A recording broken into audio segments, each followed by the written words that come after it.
Perpu sudah diterbitkan, Ya. dan kemudian ini disebut paling tidak menjadi senjata ampuh bagi pemerintah untuk kemudian melawan ormas-ormas radikal yang anti Pancasila. Tapi kemudian apakah menurut Anda memang Perpu ini sebetulnya sudah urgen, sudah ada kondisi darurat begitu yang memang pemerintah harus betul-betul mengeluarkan ini karena memang kondisi sudah genting, karena memang Perpu sejatinya seperti itu ya Gus Mis ya? Bagaimana menurut Anda? Ya, pertama nanti biar dari segi legalnya nanti Saudara Refli menjelaskan soal Perpu ini. Saya ingin menjelaskan soal kedaruratan tentang Perpu ini. Pertama, kita tahu bahwa tetangga kita Filipina sekarang sedang menghadapi satu masalah yang cukup pelik ya di Marawi ya, di mana ISIS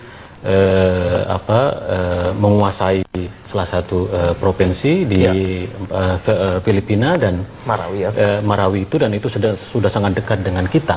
Dan kita tahu bahwa salah satu jati diri atau bahasa kita jimatnya negara ini adalah Pancasila, dan oleh karena itu memang kita harus ke depan memperkuat kembali kesadaran tentang Pancasila ini. Yang kedua, saya kira Perpu ini merespon permintaan ormas-ormas Islam yang lain. Kita tahu bahwa NU plus 13 ormas meminta kepada pemerintah untuk mempercepat keluarnya dasar hukum yang memberikan legitimasi untuk memberikan sanksi. Kalau dalam bahasa Perpunya adalah sanksi administratif terhadap ormas-ormas yang diduga kuat mengancam keutuhan negara kesatuan Republik Indonesia karena ormas itu secara eksplisit menentang ideologi negara, undang-undang dasar, konstitusi, negara kesatuan, dan bahkan Bhinneka Tunggal Ika. Jadi apa yang dilakukan oleh pemerintah itu semata-mata merespon kegelisahan dari ormas-ormas yang terutama adalah Nahdlatul Ulama yang dibawa, di mana NU sejak tahun 35 dalam Muktamar Banjarmasin, lalu kemudian dalam Muktamar tahun 84 di Situbondo, dalam Munas Alim Ulama 2006 menegaskan Pancasila adalah final, adalah pilihan terbaik. Pancasila bukan syariat, tetapi nilai-nilai yang terkandung dalam Pancasila sesuai dengan syariat Islam. Baik, tapi apakah memang ormas-ormas radikal itu, menurut dari sejumlah ormas yang kemudian mendesak supaya Perpu ini dikeluarkan, apakah memang ormas-ormas itu sudah, menurut Gus Mis ini sudah tahap yang sangat mengkhawatirkan, sudah sampai tahap yang betul-betul mengancam Pancasila kita? Ya, misalnya Hizbut Tahrir ya, kalau kita lihat yang banyak diperbincangkan di salah satu buku Hizbut Tahrir, misalnya Mafahim Hizbut Tahrir, konsep-konsep Hizbut Tahrir disebutkan negara yang mayoritas Muslim tidak menerapkan hukum Islam, maka negara itu kafir. Itu jelas menohok jantung. Misalnya kita umat Islam, saya yang NU ini meyakini Pancasila sebagai ideologi negara, ya kan, which is dianggap tidak menerapkan hukum syariat Islam, maka saya bisa dianggap kafir dalam paradigma pendiri Hizbut Tahrir. Walaupun ini begitu banyak mereka tidak eksplisit, tapi dalam buku-bukunya misalnya Hizbut Tahrir juga sudah mempunyai konstitusi sendiri, Dustur Hizbut Tahrir, konstitusi Hizbut Tahrir. Lalu kemudian Hizbut Tahrir punya pandangan bahwa negara yang menerapkan demokrasi itu kafir, negara yang menerapkan demokrasi itu kafir. Jadi misalnya pilkada yang kita lakukan, pilpres dan pileg, demokrasi yang kita disebut dengan kafir. Padahal sebagian besar umat Islam Indonesia adalah menerima demokrasi dan bahkan kita menjadi contoh negara Muslim yang sukses melaksanakan pemilu atau demokrasi itu sendiri. Demokrasi tidak bertentangan dengan Islam begitu? Persis. Dan sementara Hizbut Tahrir mengatakan demokrasi itu kafir. Bayangkan, berarti saya juga kafir dalam perspektif ini yang saya katakan bahwa pandangan-pandangan Hizbut Tahrir itu bisa menciptakan disharmoni, bisa menciptakan konflik di antara sesama warga Muslim sendiri, lebih-lebih nanti ketika terkait dengan warga non-Muslim. Baik, saya akan coba untuk tanyakan lebih lanjut mengenai hal ini dengan pakar hukum tata negara Refli Harun yang sudah tersambung dengan kita. Pak Refli, selamat malam. Selamat malam. Baik, Pak Refli, kalau kita cermati Perpu adalah sejatinya diterbitkan kalau memang ada situasi yang mendesak, yang mengganggu kehidupan berbangsa dan bernegara, ada unsur kedaruratan di sana. Apakah menurut Anda memang Perpu ini perlu untuk dikeluarkan oleh Presiden? Ya, sebenarnya ada aspek formil dan aspek material ya. Secara formil, Perpu itu bisa dikeluarkan kapanpun oleh Presiden karena putusan MK memang demikian mengatakan. Jadi yang namanya syarat Perpu itu cukup secara subjektif, Presiden mengatakan ada kegentingan yang memaksa, Lalu kemudian untuk mengatasi kegentingan tersebut, aturan hukum itu tidak ada atau tidak lengkap, sehingga bisa dikeluarkan Perpu. Nah nanti objektivitasnya ada di DPR, political check-nya. Bahkan sekarang Perpu itu bisa diuji juga di Mahkamah Konstitusi, kendati belum menjadi undang-undang. Jadi ada political check, ada judicial check-nya. Tetapi sebenarnya dari sisi teori, Perpu harusnya dikeluarkan ketika DPR not in season, ya, tidak sedang mengadakan rapat seharusnya ketika mereka sedang reses. Tapi kita tahu sekarang DPR ada dan Perpu dikeluarkan. Tetapi apapun itu, Perpu secara formil sudah terbit dan kemudian sekarang tinggal menunggu DPR dan pihak-pihak tertentu yang mungkin akan mengajukannya ke MK kalau seandainya ada persoalan judicial check dan judicial check dan political check. Tapi ada hal lain yang sebenarnya saya concern, ya. Concern saya adalah mengenai materi Perpu itu sendiri. Menurut saya, kalau saya lihat, kita jangan melihat jangka pendeknya, ya. Kalau jangka pendeknya kita melihat misalnya organisasi semacam HPI, saya sepenuhnya setuju dengan bisnis, ya, di sana. Tetapi saya sebagai orang hukum tata negara harus melihat ini dalam tataran hukumnya. Perpu ini menghilangkan yang namanya judicial proses, due process of law.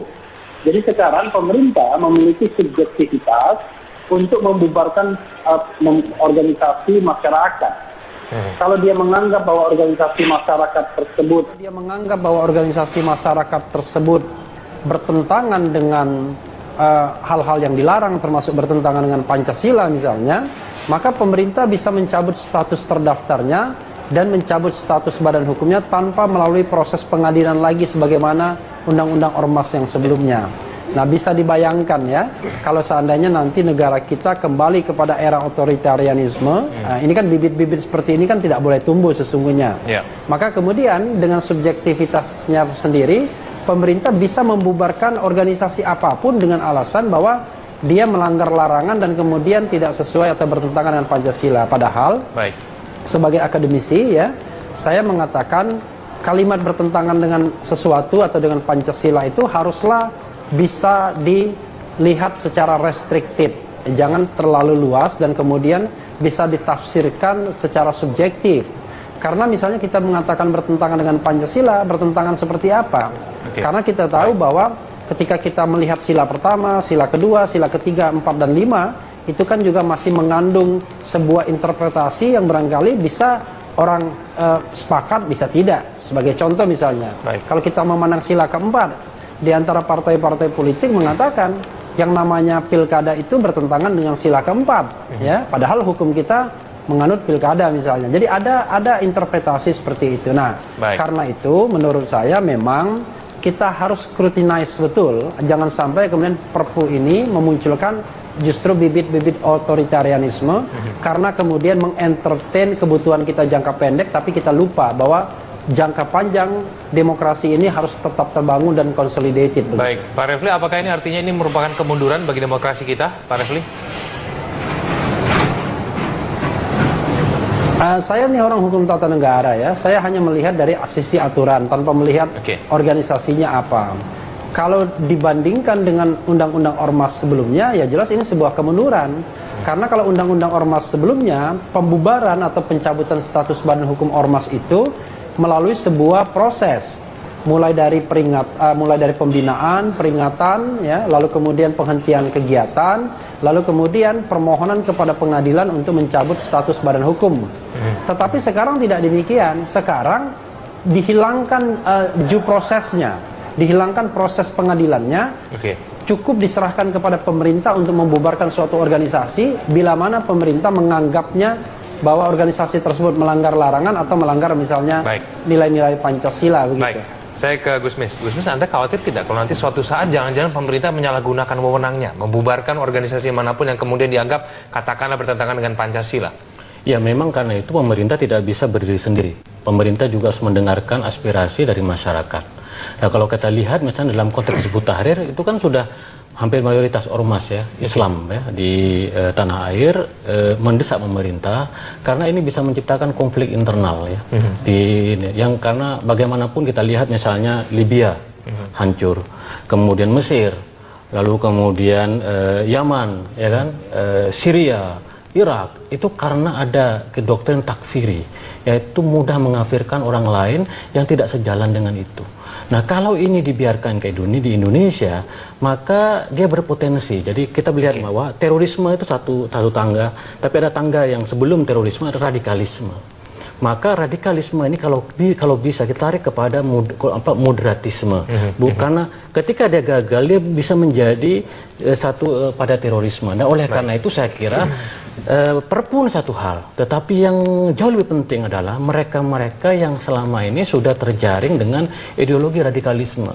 Bagaimana dengan pengikut Hizbut Tahrir yang jumlahnya sangat banyak itu? Nah, ini harus menjadi concern di luar concern Perpu ini. Karena Perpu itu persoalan legal formal organisasi, tapi persoalan ideologi ini menjadi tanggung jawab yang sangat besar. Oleh karena itu menurut saya memang dalam hal ini kita hidup di era demokrasi, tidak mudah kita akan memberhentikan atau membubarkan ormas, karena pasti seperti kata Refli tadi itu akan banyak dinamika perdebatan. Kalau melihat dalam kasus Hizbut Tahrir ini sudah hampir menjadi concern dari sebagian besar ormas Islam di Indonesia agar pemerintah mengambil langkah-langkah hukum untuk kembali menjadikan Pancasila sebagai pijakan kita bersama dalam berbangsa dan bernegara. Baik, kita akan lanjutkan dulu kita di segmen selanjutnya. Pemirsa, Perantauan Talk akan segera kembali. Amanan Wiranto membantah jika pemerintah bertindak sewenang-wenang dalam menertibkan ormas anti Pancasila sehingga pemerintah mengeluarkan peraturan pemerintah pengganti undang-undang. Menurut Wiranto, pemerintah memiliki dasar yang kuat untuk menerbitkan Perpu nomor 2 tahun 2017 karena undang-undang yang sebelumnya dianggap tidak lagi memadai. Untuk mengetahui seperti apa lengkapnya Perpu nomor 2 tahun 2017 tentang ormas, rekan Eliza Hasan akan menyampaikan sejumlah data untuk Anda. Eliza, silahkan. Baik, terima kasih Kevin Egan. Pemirsa, kita akan melihat beberapa alasan mengapa akhirnya pemerintah menggantikan Perpu Undang-Undang Nomor 17 Tahun 2013 menjadi Perpu Nomor 2 Tahun 2017 ini. Jadi kita lihat dari sisi administrasi, di sini adalah kelemahan dari Undang-Undang Nomor 17 Tahun 2013 tentang ormas, di mana di sisi administrasi adalah Undang-Undang Ormas tidak mengatur terkait meluasnya ormas yang bertentangan baik dari sisi norma hukum, sanksi, dan prosedur hukum yang berlaku. Selain itu juga Undang-Undang Ormas tidak mengatur mengenai pemberian izin dan pencabutan izin yang seharusnya berasal dari lembaga atau institusi yang sama. Itu adalah dari sisi administrasi. Kalau kita lihat dari sisi definisi, kelemahan dari Undang-Undang Nomor 17 Tahun 2013 adalah ajaran dan tindakan yang bertentangan dengan Pancasila tidak hanya ateisme, komunisme, dan Marxisme-Leninisme. Ini kalau kita lihat, tapi ini salah satu definisi dari kelemahan Undang-Undang Nomor 17. Nah, apa alasannya sehingga akhirnya pemerintah mengeluarkan Perpu Nomor 2 Tahun 2017? Kita lihat di sini alasan penerbitan dari undang-undang atau terbitnya penerbitan Perpu Nomor 2 Tahun 2017. Yang pertama adalah tindakan pemerintah sudah sesuai dengan putusan Mahkamah Konstitusi nomor 139 garis miring PUU 7 tahun 2019, di mana yang kedua adalah Perpu diterbitkan untuk memberikan solusi agar tidak terjadi kekosongan hukum. Dilanjutkan dengan Perpu bisa diterbitkan jika kekosongan hukum tidak bisa diatasi dengan cara membuat undang-undang baru.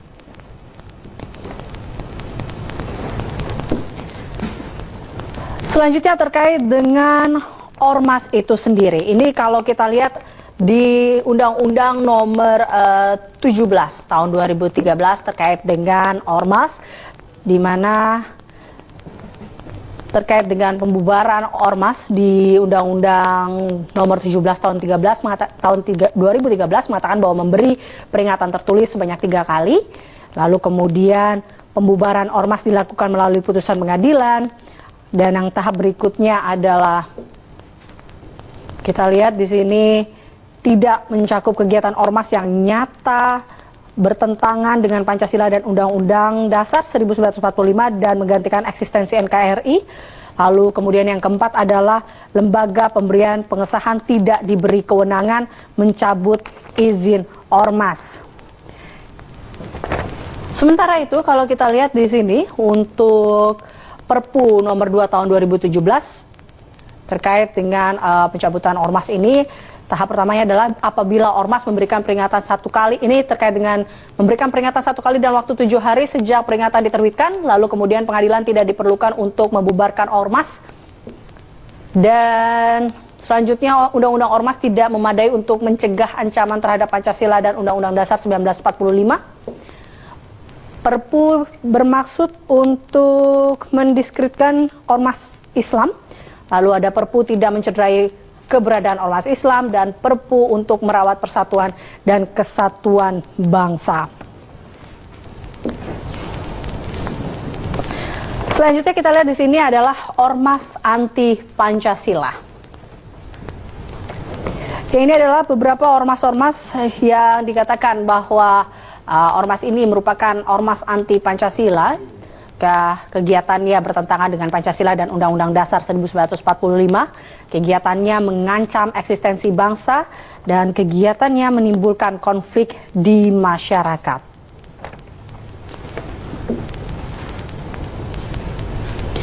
Dan kita lihat untuk kronologi pembubaran ormas anti Pancasila itu sendiri di bulan Mei 2017 pemerintah umumkan pembubaran HTI. Lalu 10 Juli 2017 Presiden terbitkan Perpu nomor 2 tahun 2017 tentang ormas. Dan di 12 Juli 2017 pemerintah umumkan Perpu nomor 2 tahun 2017 tentang ormas. Demikian Kevin Egan yang bisa saya sampaikan terkait dengan akhir ormas anti Pancasila ini, dan data-datanya terkait dengan kelemahan dan beberapa alasan lainnya mengapa akhirnya pemerintah mengubah dari Undang-Undang atau Perpu nomor 17 2013 menjadi Perpu nomor 2 tahun 2017 ini. Kembali ke Anda. Baik, terima kasih Eliza. Saya kembali kepada Saudara Refli. Pak Refli, kalau menurut Anda ada urgensitas sebetulnya untuk melawan terorisme yang kemudian diakari oleh radikalisme, dan kemudian mungkin pemerintah memang memerlukan langkah yang cepat untuk melakukan pembubaran. Apakah memang menurut Anda Undang-Undang pada nomor 17 tahun 2013 ini tidak lagi memadai, tidak lagi kemudian relevan dengan situasi negara pada saat ini di mana kemudian tindakan terorisme begitu bergerak begitu cepat? Pak Refli. Iya, kalau saya mau appeal ya, kita kan harus bicara mengenai di satu sisi perlindungan konstitusional, bahwa yang namanya berserikat dan berkumpul membuat organisasi itu adalah hak konstitusional. Tapi di sisi lain memang tidak boleh ada ormas yang bertentangan dengan Pancasila atau dengan Undang-Undang Dasar misalnya. Nah, pertanyaannya adalah siapa, pihak mana yang bisa menafsirkan bahwa sebuah undang-undang, sebuah ormas itu bertentangan dengan Pancasila dan Undang-Undang Dasar. Kalau di dalam Undang-Undang Ormas yang lama yang bisa menafsirkan tersebut adalah pengadilan, sehingga ada proses due process of law. Dalam hal ini peran pemerintah adalah mengajukan kepada pengadilan. Nah, dalam Perpu sekarang yang bisa menafsirkan itu adalah pemerintah sendiri. Coba bayangkan kalau pemerintahnya otoriter suatu saat ya, kita kan tidak boleh hanya karena jangka pendek kita melupakan jangka panjang, karena perjuangan untuk merawat dan menjaga demokrasi itu perjuangan yang luar biasa ya. Tapi begini, kalau kita mau berkompromi, saya suka ingin mencari solusi. Sebenarnya perpunya harusnya tidak bunyi demikian. Harusnya ya tetap diikuti proses due process of law yang diatur dalam Undang-Undang Keormasan, tetapi ada klausul yang mengatakan bila mana pemerintah menganggap ada tindakan-tindakan tertentu yang urgent ya untuk segera misalnya melakukan pencabutan status badan hukum, maka pemerintah bisa melakukannya tanpa harus melalui prosedur biasa yang diatur dalam Undang-Undang Ormas sebelumnya. Nah, terhadap tindakan pemerintah yang karena kondisi mendesak tersebut, tetap disyaratkan adanya di judicial check. Nah, begitulah cara kita bernegara yang berdasarkan pada hukum. Karena kalau kita negara berdasarkan pada hukum, mendasarkan segala sesuatunya kepada kebijakan pemerintah, maka kita tahu bahwa yang namanya power tends to corrupt. Kita tahu ya, abuse of power itu sangat mungkin terjadi. Sekarang kita barangkali mengapplausnya, karena itu sepertinya seolah-olah perpu terhadap organisasi tertentu, padahal sama sekali tidak menyebut organisasi apapun sesungguhnya. Itu perpu yang sifatnya umum saja ya, yang bersifat untuk siapa saja, untuk ormas mana saja, dan hak subjektif untuk menafsirkan apakah ini bertentangan dengan Pancasila atau tidak semata-mata adalah hak subjektif pemerintah. Dan ini yang menurut saya yang dalam kacamata negara demokrasi dan negara hukum justru quote unquote agak berbahaya sesungguhnya. Tapi sekali lagi, cara pandang kita jangan jangka pendek, jangka panjang. Pertanyaannya adalah bagaimana dengan organisasi seperti Hizbut Tahrir itu? Makanya saya katakan tadi harus ada klausul yang memungkinkan bisa bubar terlebih dahulu, lalu kemudian baru bisa di-challenge oleh pengadilan, ke pengadilan oleh organisasi yang bersangkutan. Tapi kalau prosedurnya biasa, tidak ada hal yang urgent, mendesak, maka prosedur ormas, undang-undang ormas lama lah yang dipakai begitu. Baik, Gusmus, kalau menurut Anda sendiri sebetulnya Perpu yang dikeluarkan ini mengancam golongan tertentu tidak sih?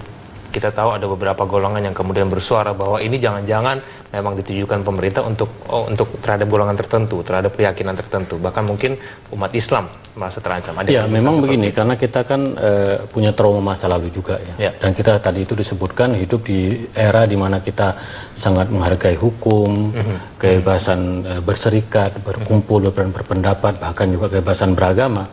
Tetapi memang juga kita berharap ada ketegasan dari pemerintah yang sekali lagi terkait dengan ideologi ya. Karena concern dari Perpu ini adalah ormas-ormas yang anti Pancasila. Saya kira identifikasinya tidak terlalu sulit ya. Ada banyak data-data, pemerintah juga bisa melihat ormas-ormas, dan ini tentu saja kebalikannya mengajak semua ormas, marilah kita menjadikan Pancasila sebagai pijakan bersama. Kira-kira makna implisit ya dibalik dari Perpu ini gitu. Jadi tapi acuan untuk menentukan ormas mana yang kemudian radikal, ormas mana yang non radikal itu apakah sudah cukup jelas sebetulnya? Tentu memang platform kan ya. Ini kan kalau kita melihat kepada simptom-simptom ya, gejala-gejala dari kelompok radikal itu kan bisa dibaca ya dari bagaimana ekspresi publiknya, lalu kemudian memang misalnya banyak kan kelompok-kelompok yang terafiliasi dengan Al-Qaeda, Jamaah Islamiyah, atau terafiliasi kelompoknya Baru Naim, Jamaah Ansor Daulah dan lain-lain gitu kan. Selama ini memang undang-undang tidak bisa menyentuh kelompok-kelompok ini yang secara tegas mempunyai ideologi anti Pancasila. Jadi memang ada plus minusnya dengan ini. Kekhawatiran kita memang seperti dikatakan oleh Fri Harun bahwa undang-undang ini bisa digunakan secara salah kaprah suatu saat gitu kan untuk mengukur sejauh mana. Tetapi menurut saya memang kalau concernnya adalah anti Pancasila, saya kira memang bagi kita tidak begitu sulit untuk mengidentifikasi kelompok. Lagi pula saya kira memang ini sudah tuntutan dari ormas-ormas Islam ya, terutama Nahdlatul Ulama dan 13 ormas lainnya, supaya pemerintah mengambil langkah tegas karena situasinya di bawah sangat mengkhawatirkan. Bagaimana dengan ormas-ormas yang kita tahu faktanya punya track record yang banyak melakukan kekerasan? Apakah itu juga bisa dikatakan radikal? Kalau dari ormas ini kan anti Pancasila, jadi concernnya kepada Pancasila. Kalau soal dengan kekerasan nanti ada undang-undang lain yang mengatur. Kalau ormas-ormas yang selalu menggunakan kekerasan atau ujaran kebencian, ada undang-undang yang lain. Saya kira levelnya adalah penegakan hukum ya, bahwa siapapun tidak boleh menggunakan kekerasan dan melukai atau melakukan kejahatan terhadap orang lain. Baik, saya kembali kepada Pak Refli. Pak Refli, kalau menurut Anda sebetulnya ruang-ruang apa yang kemudian bisa digunakan bagi ormas yang mungkin merasa nantinya di masa depan merasa bahwa mereka sebetulnya tidak anti Pancasila? Apakah memang ada ruang itu supaya mereka bisa memberikan pembelaan diri ketika nanti Perpu ini sudah berjalan? Bagaimana, Pak? Iya, saya harus luruskan dulu ya. Saya baca Perpunya. Perpu ini bukan hanya soal anti Pancasila, tapi ada sejumlah larangan di mana konsekuensinya ormas itu bisa dibubarkan. Sebagai contoh misalnya, di sini dikatakan misalnya ada yang melakukan tindakan permusuhan terhadap suku, agama, ras atau golongan ya. Jadi poin yang larangan menganut, mengembangkan serta menyebarkan ajaran atau paham yang bertentangan dengan Pancasila itu poin terakhir saja dari banyak poin yang diatur di sini. Sehingga sebenarnya alasan untuk membubarkan ormas itu tidak hanya karena dianggap bertentangan dengan Pancasila, tapi ada hal-hal lain yang nanti bisa selengkapnya dibaca dalam Perpu tersebut. Oke. Nah, sekali lagi ya, saya hanya mengatakan bahwa dalam negara hukum, dalam negara demokratis, biasanya yang namanya keterkaitan dengan kemerdekaan berserikat dan berkumpul ini biasanya tidak diputuskan oleh pemerintah sendiri, tapi diputuskan melalui namanya due process of law, ya, oleh pengadilan, biasanya begitu. Nah, sekarang masalahnya, pertanyaannya adalah apa yang bisa dilakukan terhadap mereka yang berkeberatan. Ya, yang bisa dilakukan tentu tadi saya katakan, ada judicial check-nya ke Mahkamah Konstitusi dan ada political check-nya ke DPR. Kalau DPR nanti kemudian menolak Perpu ini, maka kemudian Perpu ini kan tidak bisa menjadi undang-undang. Kalau seandainya nanti Perpu ini menjadi undang-undang, masih ada pihak yang bisa melakukannya atau mengajukannya kepada Mahkamah Konstitusi. Nah, saya berharap sebenarnya di masa depan ya, agar kemudian tidak berlarut-larut di pengadilan dengan prosesi misalnya banding, kemudian kasasi, peninjauan kembali dan lain sebagainya, dan memunculkan ketidakpastian. Ya, harusnya hal-hal seperti ini bisa dibawa ke Mahkamah Konstitusi ya, harusnya. Jadi memang kita tahu bahwa salah satu fungsi MK itu adalah membubarkan partai politik. Tetapi memang sebenarnya tidak terkait sama ormas. Hanya saya kira reinterpretasi terhadap fungsi MK itu perlu dilakukan, walaupun tanpa mengubah konstitusi. Ini perkara yang memang tidak mudah dijelaskan karena perlu cara berpikir progresif dan lain sebagainya. Tapi intinya sekali lagi saya katakan, saya hanya memperingatkan sebagai orang yang belajar hukum ya, bahwa apa yang ditempuh dengan Perpu ini sebenarnya tidak benar dari sisi konstitusional perspektif, dari sisi perspektif rule of law atau negara hukum. Tapi saya paham sosiologi masyarakat saat ini kan terlalu melihat Hizbut Tahrirnya, melihat organisasi-organisasi yang dianggap anti Pancasila. Tapi kan suatu saat bukan tidak mungkin hal ini kemudian akan digunakan oleh pemerintah yang berkuasa untuk memberangus underbow organisasi massa dari partai politik tertentu untuk menghilangkan persaingan politik dan lain sebagainya. Nah, ini menurut saya menjadi tidak baik, menjadi bahaya bagi negara hukum Indonesia begitu. Pak Refli, tapi apakah ini berarti bahwa ormas-ormas yang mungkin dianggap anti Pancasila atau bahkan mungkin alasan-alasan yang lain yang kemudian nanti dibubarkan oleh pemerintah tidak memiliki senjata untuk membuktikan bahwa sebetulnya mereka itu sebetulnya tidak bertentangan dengan undang-undang? Ya itulah, kalau menggunakan Perpu ini mereka tidak punya senjata lagi.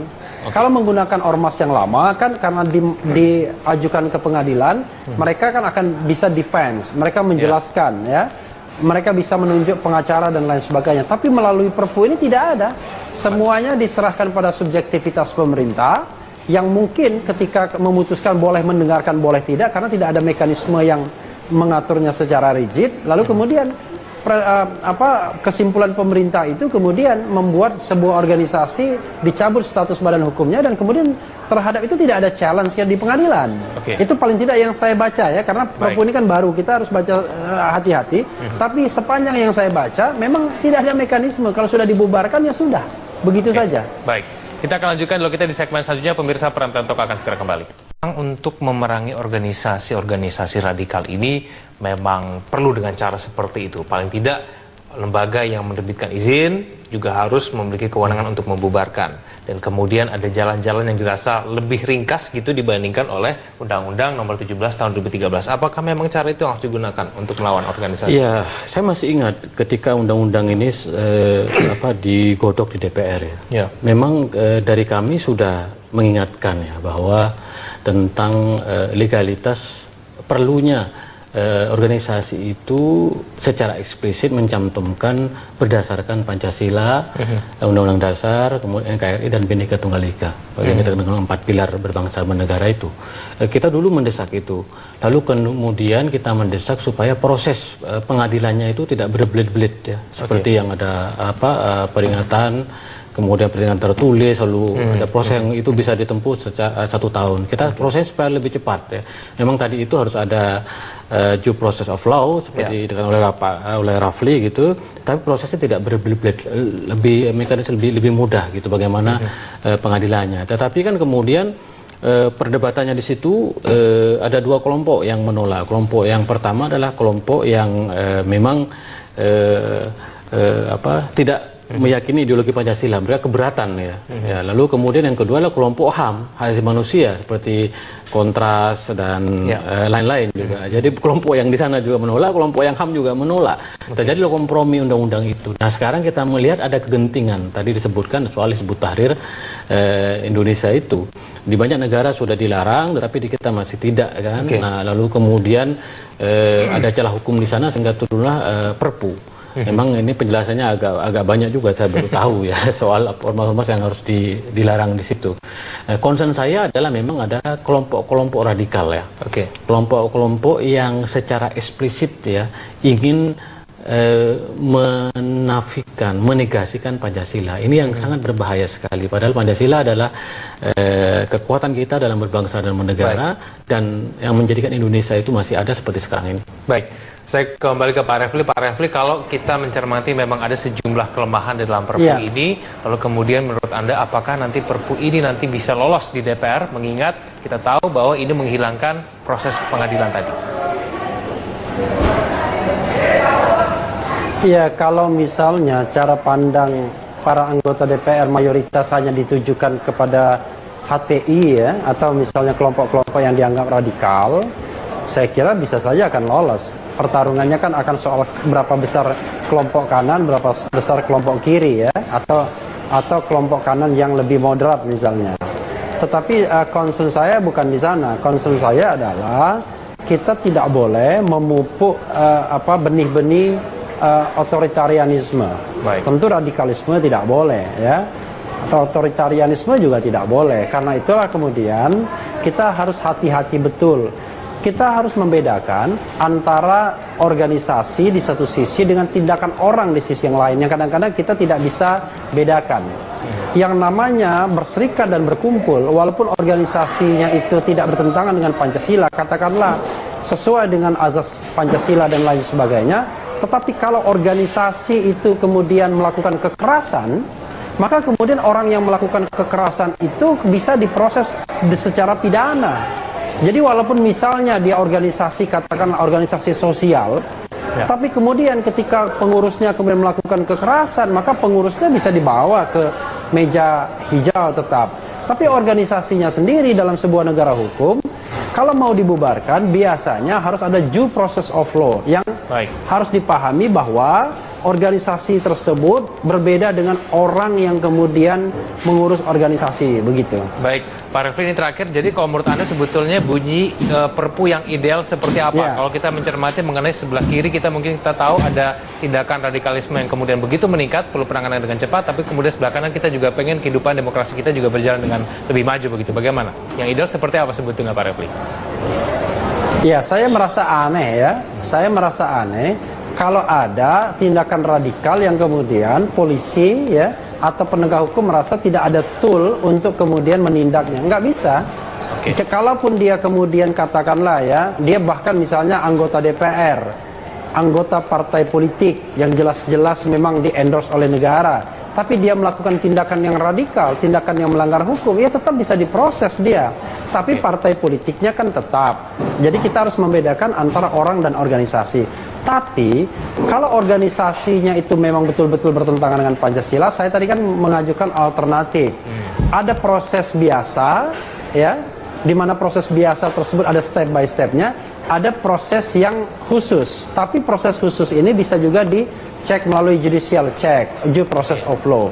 Jadi cara berpikir hukum dan cara berpikir rule of law ini memang saya kira kita harus tetap pegang. Jangan sampai karena kita berpikir jangka pendek lalu kemudian kita melupakan bagaimana menjaga demokrasi yang sudah susah payah kita tegakkan sejak tahun 98 ini gitu. Baik, Pak Refli, terima kasih telah bergabung sama kami di Prime Time Talk. Selamat malam, Pak Refli. Ya. Baik, kita lanjutkan dulu saya ke Gusmis dulu. Gusmis, kalau menurut Anda kemudian kalau nanti Perpu ini betul-betul berjalan begitu, ada muncul kekhawatiran tidak nih nanti di tengah-tengah masyarakat, wah kita kalau bikin ormas nih nanti berbahaya nih, jangan-jangan nanti dianggap anti Pancasila nih. Efeknya bisa sampai sejauh itu tidak sebetulnya, Gusmis? Ya memang harus punya kesadaran ya, bahwa kita bernegara, berbangsa itu punya falsafah, punya dasar negara, yaitu Pancasila. itu adalah warisan dari pendiri bangsa yang sangat luar biasa kepada kita semua. Nah, marilah kita, ormas apa yang kita dirikan, betul-betul dalam rangka membumikan Pancasila, dalam rangka mengarus utamakan, ya kan? Dalam rangka memasyarakatkan, mengarus utamakan Pancasila kepada setiap generasi kita itu. Karena bagaimanapun kita hidup di Indonesia yang beragam dari segi suku, dari segi agama, dari segi bahasa, ya kan? Itu menjadi salah satu kekuatan bangsa ini. Bayangkan kalau semua itu ibarat sebuah orkestra itu menjadi orkestra yang dipadukan kekuatannya, ya kan, maka itu akan menjadi harmoni seperti kita lihat di dalam olahraga bulu tangkis antara Tontowi Ahmad dengan siapa? Liliana Natsir gitu kan, Sputet gitu kan, yang satu non muslim, Kristen yang satu Islam, padu ganda campuran. Itu kan menjadi kekuatan, membawa harum nama bangsa. Simbol kemajemukan kita. Itu Pancasila. Jadi oleh karena itu memang ini mengingatkan kepada kita semua pentingnya Pancasila dalam berbangsa dan bernegara. Terus yang kedua, saya kira memang kita harus hati-hati betul, ya. Kita tidak ingin kembali kepada otoritarianisme di masa lalu. Di mana ada indoktrinisasi, ya, di mana Pancasila digunakan sebagai alat oleh kekuasaan untuk itu. Tetapi saya kira memang yang jauh lebih penting, sekali lagi saya katakan, adalah bahwa Perpu ini soal legalitas, ya kan, soal legalitas hukum, karena dicabut itu hukum landasan hukum organisasinya gitu. Tapi yang penting adalah orang-orangnya. Orang-orangnya bagaimana ini? Ini kan tugas berat sekali. Maka kalau ada Kang Yudi Latif sebagai kepala UKP PIP itu, maka bagaimana mengajak kembali untuk kembali ke Indonesia, kembali kepada Pancasila, merasakan, ya, betapa nikmatnya hidup di Indonesia, di mana keragaman itu menjadi kekuatan bagi bangsa ini. Jadi menurut saya memang masih banyak tugas, sambil lalu nanti bagaimana kalau saya mendengar hari ini Hizbut Tahrir akan melakukan judicial review ke MK. Prosesnya akan sangat menarik, akan dilihat oleh MK seperti apa. Tetapi setidaknya pemerintah sudah mengambil langkah-langkah untuk menyelamatkan Pancasila, untuk menyelamatkan bangsa ini, supaya semua ormas, semua kelompok itu sadar betul betapa pentingnya Pancasila dalam berbangsa bernegara. Sayang sekali kita tidak bisa tersambung dengan Yudi Latif, ya, Gusmis. Tapi kemudian begini, kalau misalnya memang kita membuat ormas, lalu kemudian dalam kesehariannya pun tidak merasa bahwa itu anti Pancasila, tidak perlu khawatir juga kan? Iya, santai saja kalau dia sudah betul-betul pijakannya Pancasila, saya kira ya sederhana saja begitu. Jadi memang tidak perlu terlalu berlebihan. Dan kita juga harus yakin bahwa memang pemerintah tidak akan mungkin mengambil langkah se-ekstrim itu membubarkan organisasi manapun yang kemudian dianggap bertentangan dengan dia, gitu ya. Iya, betul. Kita lihat misalnya sekarang kan kita ini demokrasi kita lambat laun mengalami perbaikan. Dari segi kita punya DPR yang mengawasi, eksekutif kita juga punya yudikatif, ya kan? Ada MK di situ gitu. Lalu kemudian ada masyarakat sipil juga gitu. Ada media yang sangat terbuka seperti ini. Jadi kok kayaknya kalau kita kembali ke otoritarisme itu sudah sangat tidak mungkin, tidak ada ruang di situ. Ya kan? Tidak ada ruang di situ. Maka menurut saya memang proses-proses ini ya kita harus lalu bersama untuk memberikan penyadaran kepada setiap warga negara. Sekali lagi, concern saya adalah bahwa kita membutuhkan Pancasila sekarang dan yang akan datang. Baik.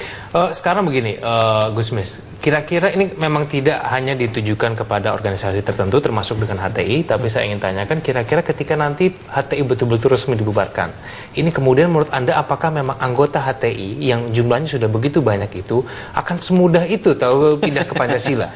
Kemana kemudian mereka akan berkumpul ketika misalnya katakan organisasi itu dibubarkan? Bukankah mereka akan membentuk nama-nama yang lain dan kemudian itu malah tidak terlacak sebetulnya oleh pemerintah? Ya, memang yang perlu diantisipasi adalah backfire, ya, dari kelompok-kelompok seperti ini. Maka diperlukan pendekatan-pendekatan yang lebih humanis kepada mereka. Jangan kemudian mengeksklusi mereka, menyingkirkan mereka, mengisolasikan mereka. Tetapi bagaimana mengajak mereka, bersahabat mereka dengan mereka, berdialog kembali. Betapa mahalnya Pancasila ini, betapa dahsyatnya, betapa luar biasanya Pancasila bagi kita semua ini. tanpa kehilangan identitas kita sebagai orang yang beragama, orang yang berlatar belakang daerah, suku, ya kan. Tetapi kita merasa nyaman sebagai sebuah bangsa yang antara satu kelompok dengan kelompok lain saling membahu-membahu. Maka terjadilah apa yang kita sebut dengan gotong royong. Maka oleh karena itu pendekatan terhadap organisasi satu hal, tetapi pendekatan terhadap orang-orang tadi itu yang terlibat dalam kelompok-kelompok radikal. Kalau kita melihat misalnya ada banyak faktor kenapa orang menjadi radikal, ya kan? Ada faktor kemiskinan, ada faktor karena tidak tahu, ada faktor karena isolasi selama ini. Maka apa yang kita sebut dengan deradikalisasi, pendekatan-pendekatan humanis terhadap mereka itu menjadi sangat penting. Saya pernah bertemu dengan orang-orang NII, Negara Islam Indonesia. Mereka mengatakan kami ingin kembali ke Pancasila, tapi kami tidak bisa membuat IKTP. Iya, karena dia sudah teridentifikasi. Sederhana itu, kami ingin kembali ke Pancasila, tapi kami tidak bisa membuat KTP. Kami dikejar-kejar terus karena orang tuanya gitu, dan kakek neneknya dulu seperti itu. Maka pendekatan-pendekatan humanis. Jadi pendekatan, sekali lagi, Perpu yang dikeluarkan ini kan pendekatan legal formal, tapi ada pendekatan lain, pendekatan humanis tadi itu terhadap mereka-mereka yang terjaring dengan kelompok-kelompok yang radikal ini. Baik, terakhir mungkin Gusmis, pengawasan seperti apa dari masyarakat yang idealnya sebetulnya harus diberlakukan, baik kepada pemerintah supaya nanti pada saat pemerintah betul-betul menjalankan Perpu ini tidak seenak-enaknya kemudian membubarkan organisasi tertentu yang mungkin dianggap berlawanan, tetapi sisi yang bersamaan kita juga membantu untuk mengawasi tumbuhnya radikalisme di tengah-tengah kita. Bagaimana? Ya, saya kira memang pemerintah harus hati-hati ya, tidak ceroboh dalam mengambil langkah. Tentu sangat baik kalau ada konsultasi dengan DPR, dengan kelompok masyarakat sipil juga itu dalam mengambil keputusan sehingga legitimasinya kuat. Yang kedua, saya kira pemerintah memang harus bertanggung jawab ya. Tidak hanya gebukin orang, tetapi juga tadi itu harus utamakan.